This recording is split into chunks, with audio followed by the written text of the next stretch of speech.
بسم الله الرحمن الرحيم. سأل سائل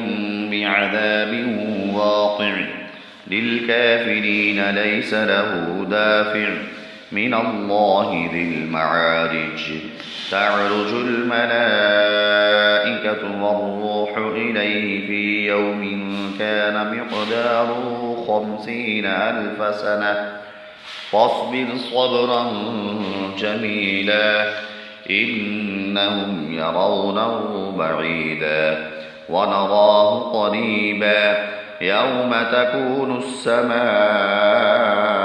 كالمهل وتكون الجبال كالعهن ولا يسأل حميم حميما يبصرونهم يود المجرم لو يفتدي من عذاب يومئذ ببنيه وصاحبته وأخيه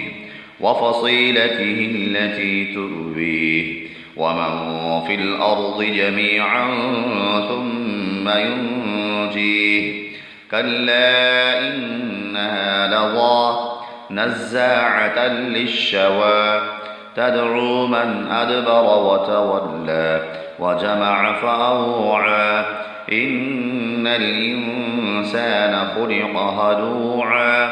إذا مسه الشر جزوعا وإذا مسه الخير منوعا إلا المصلين الذين هم على صلاتهم دائمون والذين في أموالهم حق معلوم للسائل والمحروم والذين يصدقون بيوم الدين والذين هم من عذاب ربهم مشفقون إن عذاب ربهم غير مأمون والذين هم لفروجهم حافظون إلا على أزواجهم أو ما ملكت أيمانهم فإنهم غير ملومين فمن ابتغى وراء ذلك فأولئك هم العادون والذين هم لأماناتهم وعهدهم راعون والذين هم بشهاداتهم قائمون والذين هم على صلاتهم يحافظون أولئك في جنات مكرمون فما للذين كفروا قبلك مهطعين عن اليمين وعن الشمال عزين أيطمع كل امرئ منهم أن يدخل جنة نعيم كلا إنا خلقناهم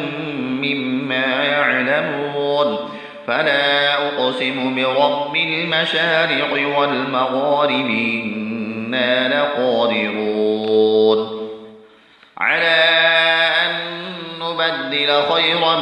منهم وما نحن بمسبوقين فذرهم يخوضوا ويلعبوا حتى يلاقوا يومهم الذي يوعدون يوم يخرجون من الأجداث سراعا كأنهم إلى نصب يوفضون خاشعة أبصارهم ترهقهم ذلة ذلك اليوم الذي كانوا يوعدون